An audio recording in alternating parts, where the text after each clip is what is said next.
Magazine RLX Desporto, às quartas-feiras pelas 22h30 na sua Rádio Lisboa. Ora, muito boa noite aos nossos ouvintes da RLX Rádio Lisboa. Estamos aqui para mais uma emissão do Magazine RLX Desporto. Hoje temos o Aftab e o Bruno Silva e, como sempre, vamos começar pela análise a esta última jornada do Campeonato Nacional, que trouxe mais uma vez o Sporting a perder pontos, o Benfica e o Porto a ganhar, o Benfica inclusive a ganhar e a golear, o que transforma este campeonato que há 2 ou 3 semanas o Aftab dizia que estava ganho pelo Sporting. Afinal, tal como o Bruno previa, a coisa não é bem assim. E, portanto, temos aqui uma nova realidade que é, possivelmente, vamos ter uma grande surpresa se atendemos, se tivermos em atenção que o Sporting já teve 10 pontos de avanço. Aftab, diz-me lá da tua justiça. Eu vejo já vocês muito nervosos. Boa tarde antes de mais, ou boa noite ao Bruno, a ti, David. Campeonato, é verdade, eu tinha dito que o Sporting já era campeão há umas jornadas e o Bruno dizia que não. E na realidade não acreditava no que está a acontecer ou não previa o que está a acontecer. O Sporting já há algumas jornadas não vinha a jogar bem e pronto, a tal estrelinha que normalmente aparecia não tem aparecido e o Sporting empata 2 jogos e mais do que os 6 pontos que tem de vantagem, eu acho que começou um nervosismo nas hostes e isto começou a dificultar um bocado o Sporting, ou seja, toda a pressão que foi colocada nos miúdos, menos miúdos, mas com muitos anos sem ser campeão, acho que o Sporting começou a ter aqui uma pressão que não está a saber lidar. E ontem eu via na televisão, ontem ou antes de ontem, sim, não, acho que foi ontem, depois ontem naqueles programas que existem, acho que até foi na TV 24, que desde que o Ruben Amorim apareceu, desde que o Sporting está em primeiro lugar e é quase campeão, que até o Frederico Varandas e o Hugo Viana já tinham muito mais valor do que na realidade tinham há 6 meses antes do Ruben Amorim aparecer. E neste momento o campeonato, eu dizia em off e continuo a dizer, se o Sporting passar em São Luís, não acredito que o Sporting não seja campeão. Se o Sporting passar em São Luís em Faro, normalmente é um estádio difícil, o Farense também precisa muito dos pontos, pode estar aí alguma a parte que poderá dar-nos indícios de se o Sporting está mesmo mais fraco, se vem uma hecatombe como veio o Benfica o ano passado, daí abaixo. É verdade que o Benfica foi a partir do início da segunda volta, mas chegou a ter 7 pontos de vantagem e de repente começou a cair e já não ganhava ninguém. Lembro que houve uma altura em que apenas ganhou o Gil Vicente 1-0, com o gol do Vinícius em Barcelos, de resto não ganhava nada e a ninguém e não jogava nada. E o Sporting, continuo a dizer, acho que preferia muito, o Benfica e o Porto preferiam estar na situação do Sporting do que estarem na situação do Porto e do Benfica. Mas nesta altura o campeonato começa a ser imprevisível, até pelo que aconteceu nas últimas épocas. O Benfica há 2 anos, quando é campeão, também faz uma recuperação muito grande. O Porto, ano passado, quando é campeão, também faz uma recuperação muito grande. No ano em que o Rui Vitória está no Benfica, perde o campeonato também, já tinha alguma vantagem e perde o campeonato nas últimas jornadas. O campeonato português já não está não fica tão cedo decidido como era habitual. Se calhar por aí podemos ter aí alguma diferença, mas as próximas jornadas poderão dissipar essas dúvidas, porque eu continuo a dizer, acho que o Sporting será campeão, se for campeão será um justo campeão como qualquer equipa que seja campeã. Não entendi a questão, e isto já é uma opinião pessoal, poderá ser aqui um bocado polémica, mas não entendo a posição do diretor de comunicação do Sporting, que está a fazer à segunda-feira o que o Francisco J. Marques faz no Porto Canal, exatamente a mesma coisa, um discurso um bocado agressivo demais. Eu não gosto, mas é um discurso que eu não gosto, seja no Benfica, no Sporting, no Porto, no Braga, em quem quer que seja. Agora estava-me aqui a esquecer de ligar o microfone. Bruno, tu há umas semanas atrás, há 3, 4 semanas atrás, avisaste que isto poderia acontecer. Já esteve para acontecer, duas jornadas em que o Sporting ganha mesmo ali no limite e nestas últimas duas aconteceu aquilo que tu previas, que era as exibições, não ou melhor, os resultados não acompanhavam as exibições e agora acontecem as duas coisas ao mesmo tempo, ou seja, nem o resultado nem a exibição batem ali na tal estrelinha que o Sporting estava a ter. Vai ser muito mais difícil a partir de agora, não é, Bruno? Sim, boa noite. Santa Clara, Tondela, Guimarães, já eram tudo sinais de que isto poderia acontecer. Jogos ganhos com muito sofrimento, com pouca qualidade. Não deixam de ser vitórias com mérito porque foram, mas mostravam sinais claros de que o Sporting estaria se calhar a ceder um bocado à pressão de estar a chegar ao momento decisivo do campeonato. O empate em Moreira de Cónegos, já a semana passada falámos sobre isso, foi penalizador para o Sporting, não há dúvida nenhuma. Era um jogo que o Sporting não merecia ganhar, mas a realidade é que o Sporting também fez pouco para ganhar. Não fez uma exibição de encher o olho, e agora com o Famalicão a mesma coisa.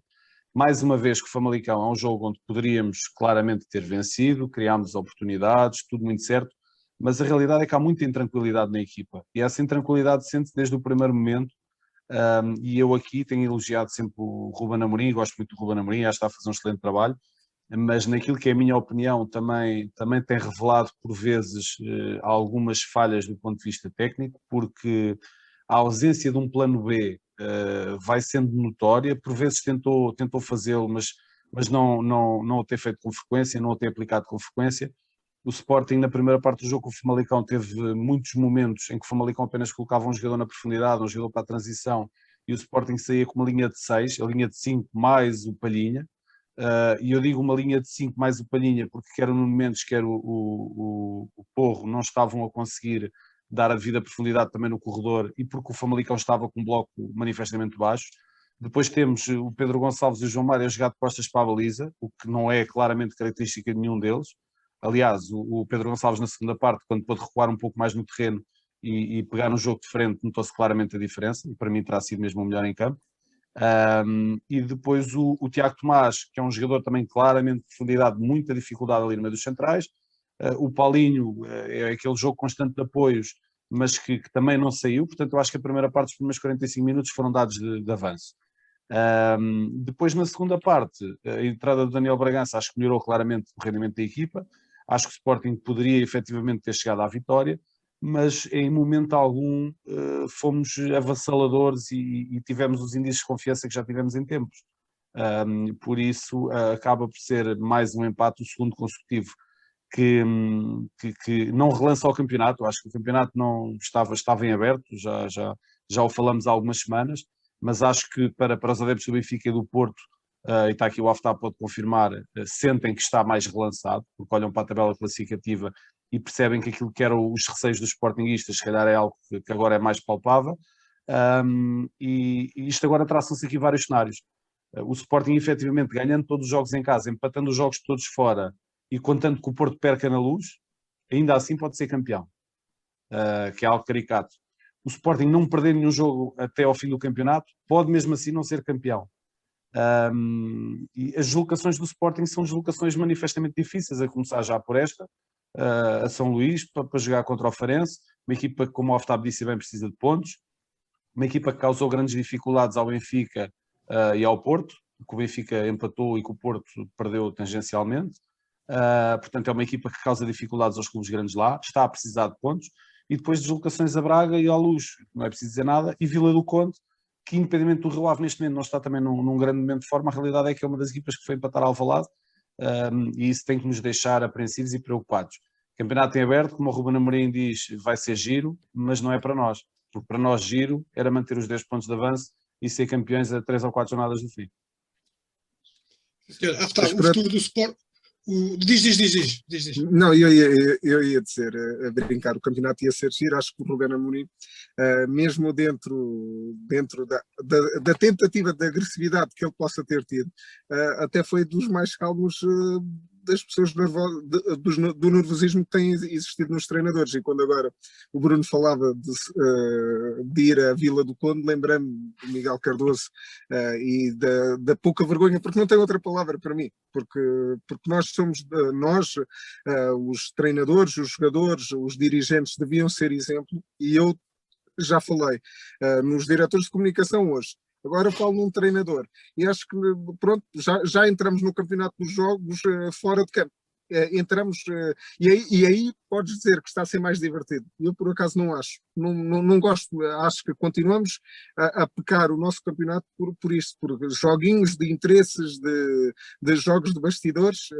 E quanto mais as jornadas no fim forem se aproximando, e se eventualmente o campeonato mais equilibrado for ficando, mais haverá estes jogos de bastidores. E atenção, quando critico o treinador A, B ou C, a carapuça serve para todos os treinadores e para todos os dirigentes. E, infelizmente, não há ninguém que nós possamos dizer que é exemplo. Eu lembro-me agora do Miguel Cardoso, porque se falava-se em Vila do Conde e do Sporting ter empatado na primeira volta com o Rio Ave. Se me recordo, a jogada até foi tripartida por 3 ex-jogadores do Sporting, não é? Acho que até foi uma jogada do Gelson Dalla, do Carlos Mané, e já não é aí do Francisco Geraldo, se bem me recordo, foi alguma coisa assim parecida. Mas infelizmente o nosso campeonato está cada vez mais quente fora do campo. Sim, David, e já agora deixa-me só pegar também aqui o Aftab falou aqui de uma coisa importante e que eu também queria tocar nesse assunto, porque como sportinguista acho que é importante fazê-lo. Em relação àquilo que tem sido a comunicação dos clubes, nem sempre positiva, ou raramente positiva, a comunicação do Sporting, penso que maioritariamente poderá merecer elogios. Ontem fiquei profundamente desiludido com a forma como o Miguel Braga abordou o tema do Nuno Manso. Há uma coisa que aprendi há muitos anos, que o símbolo da justiça é uma balança, e isso tem uma razão de ser. É porque efetivamente quando a justiça julga alguém, e estamos a falar da justiça, não estamos a falar de nós, a justiça com legitimidade julga alguém, há sempre 2 lados da balança, e são tidos sempre as agravantes e as atenuantes, são reunidos todos os fatos e todos os fundamentos e depois decide-se em função disso. Nem sempre bem, como sabemos, mas isso já é outro tema. Pegar em questões do foro pessoal, mesmo que estejam envolvidas com uma pessoa do núcleo do Sporting de Braga, no caso uma pessoa do género feminino, que é claramente um ato condenável, seja onde for e com quem for. A realidade é que não se pode transportar um episódio desses, que segundo consta vem de algum conhecimento do Nuno Manso e dessa senhora que aparentemente se conhecem, tem a ver com o facto do Nuno Manso, até pelo que vinha a saber, frequentar o núcleo do Sporting de Braga, o que também é normal e natural, e não tem mal nenhum, mas foi um episódio do foro pessoal do Sr. Nuno Manso que não pode ser transportado para um momento de jogo que não tem nada a ver.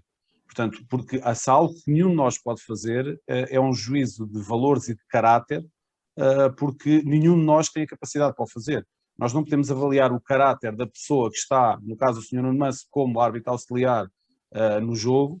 Ninguém pode alegar que o Sr. Nuno Manso não terá marcado um penalti, que na minha opinião não o é, sobre o Jovane, porque tem um caso, ou teve um caso em tribunal com uma sportinguista. Acho que isso não faz sentido nenhum. Acho que estamos a entrar num meio que não é produtivo e não é positivo, e nós no Sporting já vivemos isto este ano também, com a situação do Miguel Albuquerque, que foi igualmente uma questão do foro pessoal, depois que é trazido para a parte profissional e não tem fundamento, na minha opinião, não tem fundamento nenhum. Acho que se mistura demasiadas coisas, e a mensagem que estamos a passar para a sociedade é que quando algum de nós comete um erro, seja o Sr. Nuno Manso, seja qualquer um de nós, é julgado por esse erro o resto da vida em tudo aquilo que faça.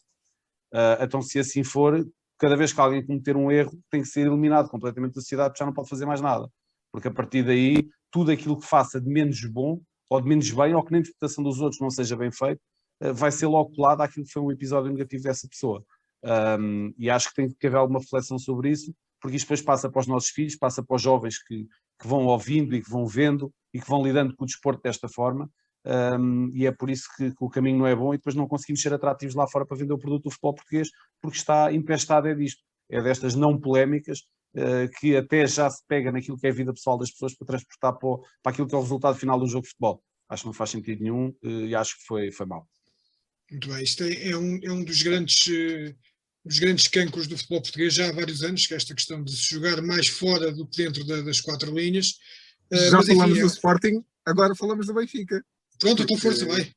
Não, porque também tenho que falar, porque não me sentia bem com a minha consciência. O Benfica, depois de dar 5-0, eu devia vir aqui, tipo, Jorge Jesus, dizer que somos os maiores e que só por causa da pandemia, que no Benfica veio de agosto e ficou até fevereiro, é que não somos campeões, basicamente, não é? Mas não, vim a referir também em relação à questão do Eustáquio e da forma como Jesus abordou a questão do Eustáquio. O Benfica ganhou bem, já antes do Eustáquio ir para a rua, o Benfica estava a fazer uma exibição boa, não estou a dizer que estava a fazer uma exibição de encher o olho, mas estava a fazer uma exibição interessante, já tinha falhado 2 golos. Para mim, vou ser honesto, aquele lance nos primeiros 2 ou 3 minutos é penalti para o Benfica, mas nem entro por aí, não vou entrar. A expulsão do Eustáquio, que era onde eu ia falar, para mim a expulsão, acho que não há dúvidas, acho que a expulsão para toda a gente que percebe de futebol, mas toda a gente que percebe minimamente de futebol também tem noção de que o Eustáquio não faz de propósito. Jorge Jesus vir dizer que devia levar uma multa do clube, acho que é o fim da macacada, não é? Porque eu não tenho outro termo, é brincar com coisas sérias. O Jorge Jesus tem este problema, que é que sempre que ganha, ou sempre que as coisas começam a correr razoavelmente bem, ou para o seu ponto de vista, muito bem, que não é, porque o Benfica continua em terceiro lugar, continua a 3 pontos do Porto, continua a estar neste momento a 9 pontos do Sporting, tem uma pequena vantagem sobre o Braga, portanto o Benfica não está a fazer um bom campeonato. O Benfica tem, o Bruno dizia há pouco, eu retive estas palavras, que o Sporting não tem plano B, mas nós vamos para o banco do Sporting e nós vemos quem é que entra. Entra o Daniel Bragança, entra o Giovane Cabral, lembro-me destes dois, entrou também o lateral esquerdo que era do Rio Ave, e vemos no banco do Benfica, quem é que entra? Entra o Pizzi, que é mau, não é? Que foi um dos melhores marcadores, tem não sei quantas assistências, entra o Everton Cebolinha, que custou 20 milhões, entra o Darwin Núñez, que custou 25 milhões, o Gabriel nem calça, não é só porque está lesionado, mas nem calça. O Pedrinho custou mais 20 milhões, nem calça. O Chiquinho já nem entra para estas contas. Portanto, nós estamos aqui a falar de um Benfica que tem um poderio provavelmente sem igual em Portugal. O Benfica não ser campeão é sempre uma derrota, atenção. Independentemente de possa vir ficar em segundo lugar, possa-se ganhar eventualmente a Taça de Portugal, o principal objetivo do Benfica era entrar na Champions, que não entrou, e ser campeão nacional, que muito, muito dificilmente será. Vir acusar um jogador de falta de profissionalismo. Vir acusar um jogador de falta de profissionalismo, acho que é muito, muito grave. Muito, muito grave, porque epá, eu não tenho qualquer dúvida que o Eustáquio não faz aquilo de propósito, porque eu acho que ele tenta ir à bola. Que é vermelho, mas daí a acusar falta de profissionalismo, epá, vai uma diferença muito grande. Senhora, eu pus aqui uma bucha ao meio, mas isto deve-se aqui aos delays das gravações que nós estamos a fazer via Zoom. Vamos então passar para o segundo tema. Nós já na semana passada tínhamos prometido aos nossos ouvintes que íamos falar agora sobre aquilo que é a política desportiva dos 2 grandes clubes portugueses, o Sporting Clube de Portugal e o Sport Lisboa Benfica, na variante feminina. Nestes últimos anos tem havido uma grande evolução, não aquela que certamente era desejável, mas sobretudo em termos de mediatismo, e falamos, por exemplo, no futebol, em que já há várias transmissões televisivas que envolvem o Benfica e o Sporting, mesmo nas modalidades de pavilhão com o futsal, com o hockey patins, enfim, aos poucos as coisas vão evoluindo. Aftab, tu que não és de certeza absoluta, não és tu nem grande parte das pessoas, porque também não há essa possibilidade de se ver na televisão as modalidades desportivas praticadas no feminino, mesmo assim tens visto uma evolução positiva nestes últimos tempos, sobretudo no teu Benfica? Eu normalmente, e vocês sabem que isto é a minha homenagem, o Benfica e o Sporting representam efetivamente grande parte da sociedade portuguesa. Ontem ouvi um comentário a dizerem que o Sporting nos últimos 20 anos tinha perdido algum do protagonismo ou da grandeza. Falaram mesmo nisto, até posso dizer, foi o Sérgio Critinas que falou sobre isto. Eu não concordo, acho que o Sporting continua a ser um dos grandes e provavelmente foi impulsionador em grande parte das modalidades femininas. Podemos, por exemplo, falar do futebol. O futebol, se não existindo o Sporting, provavelmente não tinha existido o Benfica e não havia o mediatismo que existe hoje. Como tu dizes, eu efetivamente vejo as modalidades onde joga o Benfica. Eu tenho um grande problema que é clubite, eu não tenho um grande interesse pelas modalidades, eu admito isto. Acho que é muito, muito engraçado vermos, por exemplo, 4 equipas de hóquei patins portuguesas na Final Four. Acho que é extremamente interessante, é gratificante, acho que é impulsionador para a Final Four europeia, ou seja, o campeão europeu será português, será entre o Benfica, o Sporting, o Porto ou o Oliveirense, um dos 4 será campeão europeu. Acho que é interessante. Em termos do feminino, acho que a importância, devido a essa clubite que o Benfica e o Sporting têm, é extremamente grande. Porque provavelmente, e de certeza, e tu, David, sabes bem, o Bruno também, mas tu no associativismo em Odivelas, com o PSAC e tudo, sabem bem qual é que é o impacto que vocês conseguem ter num futsal feminino em que está o PSAC a jogar ou que está uma marca como o Benfica ou como o Sporting, mesmo não tendo grandes valores, ou seja, mesmo que seja para o início da modalidade. Acho que esses 2 clubes conseguem catapultar as modalidades e mesmo que seja pequeno, para um investimento diferente do que os clubes de rua ou de bairro conseguem fazer. Senhora, Bruno, tu que viveste durante algum tempo dentro do multidesportivo do Sporting, onde eu ia-me atrever milhares de miúdas, e raparigas e mulheres que praticavam desporto diariamente, e também és um profundo conhecedor daquilo que é a realidade das modalidades. O Sporting é claramente também um dos grandes clubes, se não mesmo o principal clube, no desenvolvimento do desporto no feminino. Estás de acordo? Sim, mas acho que há um caminho ainda muito longo a trilhar no desporto feminino. Eu não escondo, eu sou a minha área desportiva, eu sou um apaixonado por desporto e acho que a Carta Europeia do Desporto diz tudo, que o desporto deve ser um direito consagrado na Constituição para todos, independentemente da raça, do credo, da religião, da idade e do género. Portanto, obviamente que as pessoas do género feminino têm direito ao desporto tal como as pessoas do género masculino, e acho que deve ser uma aposta concreta e não um chavão. Eu quando digo que há um longo caminho a trilhar ainda, é porque efetivamente, mesmo em clubes como o Sporting e como o Benfica, e aqui há exceção daquilo que é o futebol, quando vamos para as modalidades, continuamos a ter as modalidades no feminino, a treinarem nas sobras dos horários dos masculinos, e isso por si só é desde logo discriminatório e representativo daquilo que é a real importância dada pelos clubes às modalidades no feminino. Porque eu não posso, em boa fé, dizer que estou a fazer uma aposta concreta no futsal feminino, quando meto o futsal feminino a treinar todos os dias às 10h30 da noite ou às 11 da noite. Portanto, obviamente que aí não há aposta nenhuma. Aí é aproveitar um horário ali que está livre e criar equipas femininas das várias modalidades, porque efetivamente é obrigação quase moral dos clubes. Acho que tem que se trilhar ainda um caminho muito longo. Acho que tem que haver uma aposta concreta, e aqui não pode ser dos clubes, tem que ser das federações, volto a dizer, tem que haver uma aposta concreta na divulgação e na promoção das modalidades, seja no masculino, seja no feminino. Não faz sentido aquilo que nós falámos a semana passada e que foste tu, David, até que tocaste, na questão do jogo do Sporting com Leixões em vôlei feminino, de não haver os árbitros de linha, quer dizer, isto é descredibilizar a modalidade por completo. E depois, obviamente, que há modalidades que são mais atrativas no feminino que outras. O voleibol é um caso desses. Eu acho claramente o voleibol feminino uma modalidade com muito mais potencial que o voleibol masculino, porque se no caso do voleibol masculino é um jogo muito rápido, é praticamente serviço, recepção, ataque, no caso do feminino são jogos muito mais disputados e acabam por ter maior interesse nesse aspecto. Eu compreendo que o Sporting Benfica em futsal feminino não tenha a visibilidade do Sporting Benfica em futsal masculino, pois estamos a falar de 2 das melhores equipas do mundo no masculino e no feminino não são.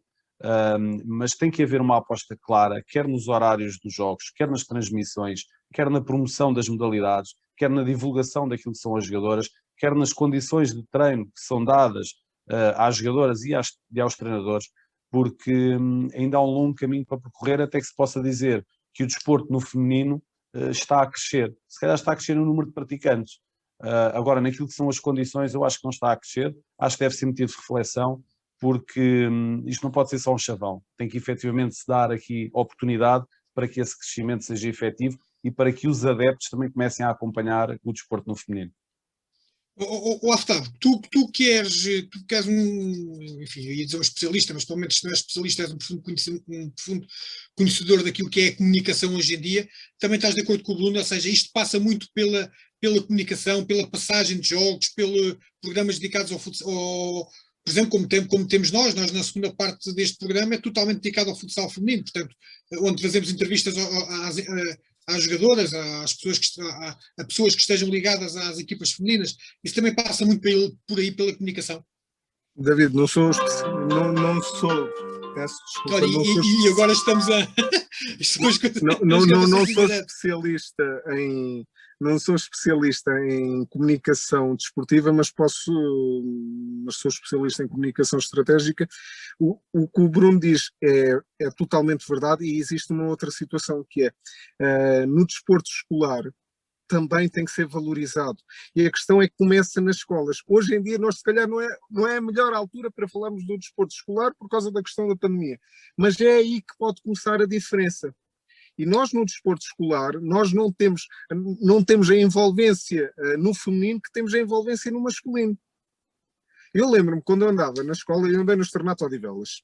E o Externato, David, não sei se te lembras, treinava no antigo campo do Odivelas, no pelado. E quando o jogador era bom e eu não era, iam fazer testes ao Sporting, inclusive. Eu lembro-me de um colega meu que foi fazer testes ao Sporting e ficou na altura nos infantis ou nos iniciados ou qualquer coisa assim parecida. Mas é nesse contexto que eu digo. O desporto escolar também pode ser, não pode ser só de chavão que nós fazemos desporto escolar e depois vemos lá, em cada 10 rapazes joga uma rapariga. Não. Se conseguirmos incentivar as raparigas também a começarem, as raparigas, as jovens, a começarem desde cedo, se calhar o trabalho dos clubes fica mais fácil, não temos que ter treinos às 10h30, 11 da noite, ou seja, para cumprir calendário ou horários de pavilhões, e criamos as verdadeiras condições. Aqui a questão é, os clubes apostam nas modalidades. Existe uma falta de comunicação, como diz o Bruno, e bem, das federações. Não existe um incentivo à prática, à promoção, não existe uma promoção da atividade desportiva no feminino. Se calhar por aí também podemos fazer a diferença. Se calhar começar nas escolas, se calhar os nossos Ministérios da Educação e a Secretaria de Estado do Desporto consigam fazer qualquer coisa, ou devam fazer qualquer coisa em prol do desporto. Porque é muito bonito nós estarmos, e agora vou brincar um bocado, ver o Benfica ou o Sporting na Champions League do feminino ou qualquer coisa assim parecida, e depois termos lá se calhar a Secretária de Estado da Igualdade ou o Secretário de Estado do Desporto a vir valorizar os nossos atletas. Mas se nós formos a ver o foco, de onde é que veio esse trabalho todo, nós percebemos que não foi dos ministérios, não foi das secretarias de Estado, não foi das federações, foi dos próprios clubes. E os clubes fazem aquilo que, desculpem-me a agressividade da palavra, aquilo que vende, ponto. Não fazem mais nada do que para além disso. Principalmente estamos a falar dos grandes clubes. Não estamos a falar de clubes de bairro. Os clubes de bairro, os clubes de rua, esses sim, efetivamente, têm um esforço muito grande. Mas a nossa raiz, os clubes também estão moldados efetivamente para o masculino. Tem que vir da cúpula, tem que vir do cimo a mudança. E não sei se estamos efetivamente preparados para isto. Ou se estamos a fazer para estarmos preparados para isto. Sim, senhora, malta, já estamos em cima do tempo.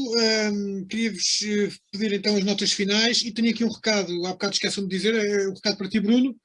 Um ouvinte nosso, o Pedro Teixeira, ele é PT, eu conheço, ele é PT, personal trainer, desafia-te aqui a fazer uma pequena rúbrica de 3 a 5 minutos, sempre que houver grandes prémios de MotoGP, porque ele, tal como tu, é um grande fã do grande campeão Miguel Oliveira. Fica aqui o desafio. Da minha parte, tens esses 5 minutos, assim o entenderes. Fantástico. Nada me daria mais prazer. Aliás, a minha nota final vai nesse sentido. Quem está a ouvir agora na rádio não pode ver, mas depois no podcast fica aqui para verem. Vou partilhar com vocês uma prenda que a minha mulher me trouxe hoje, aqui uma réplica da moto do Miguel Oliveira, com que ele ganhou a corrida do ano passado na Esquíria. É uma réplica fantástica que está agora à venda aí nos quiosques. E relembrar que este fim de semana temos o Grande Prémio de Portugal, em Portimão, com o nosso Miguel Oliveira. A corrida será no domingo, à uma hora da tarde, mas há treinos livres para ver na sexta e no sábado, qualificação para ver no sábado, corrida para ver no domingo, além de MotoGP, Moto2 e Moto3. Deixar os horários: Moto3 às 11h20, MotoGP às 13h, Moto2 às 14h30. É uma boa oportunidade para todos verem. Os que gostam e os que seguem, certamente que o farão. Aqueles que ainda não seguem e que não têm um gosto especial por isso, façam o favor de ver este fim de semana para ficarem agarrados e apaixonados, e passemos cada vez mais a apoiar o Miguel Oliveira, que bem merece, e espero para a semana estar aqui a fazer das minhas notas, não finais, mas iniciais, congratular o Miguel por mais uma vitória aqui em Portimão. Pronto, olha, fica aqui já feito o desafio. No nosso próximo programa, pronto, tens os teus 3, 4, 5 minutos para falar sobre esse acontecimento, que infelizmente não vai ter público, mas paciência. É consequências dos tempos em que vivemos. Aftab, as tuas notas finais.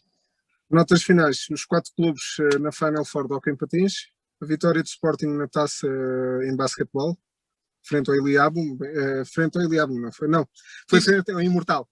Não, a Imortal foi, exatamente.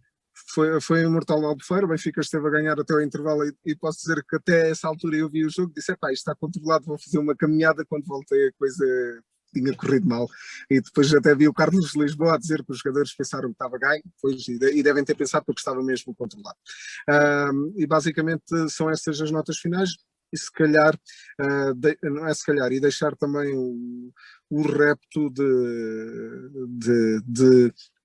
de conseguirmos mais uma vitória para Miguel Oliveira, porque todos nós contamos, parecendo que não, a legião de fãs do Miguel Oliveira, e o Bruno dizia isto bem a semana passada, se calhar há 2 ou 3 ou 5 anos atrás ninguém se lembrava. Quando ele começou no Moto3 foi quando se calhar as pessoas começaram a ver que ele tinha devido valor.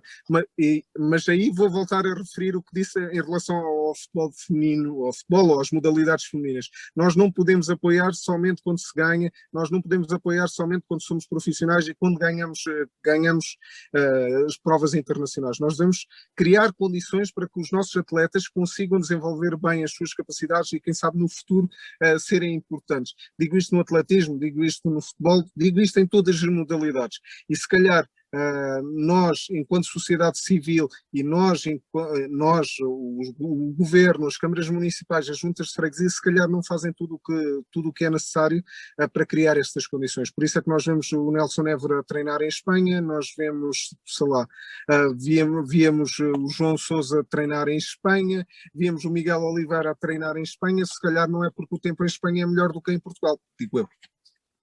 Pois, sim, já agora, David, desculpa lá, eu entusiasmo-me aqui com o Miguel Oliveira e esqueci-me de algo que é importantíssimo realmente, que é destacar a vitória do basquetebol do Sporting, segunda vitória consecutiva na Taça de Portugal, depois de um excelente jogo também contra o Porto já na meia-final, e a vitória na final sem qualquer contestação. Uma equipa de basquetebol do Sporting que tem dominado e que está a liderar o campeonato praticamente há 2 anos, repleta de jogadores fantásticos e que conseguiu trazer mais uma taça para o museu, e isso tem que ser obviamente destacado, e dar os parabéns a toda a equipa do Sporting, e também dar os parabéns à equipa feminina do voleibol, e porque falámos disso do feminino, à equipa feminina de voleibol do Porto pela conquista também do título, frente a um Leixões que também tem uma equipa fantástica, e que nos deram um excelente espetáculo de voleibol, ou vários excelentes espetáculos de voleibol, porque não foi apenas neste jogo. Portanto, fica aqui também o destaque para essas 2 vitórias do fim de semana. Sim, senhora. E fica então aqui este destaque, indo à boleia do Aftab do basquetebol do Sporting, que venceu pela segunda vez consecutiva a Taça de Portugal.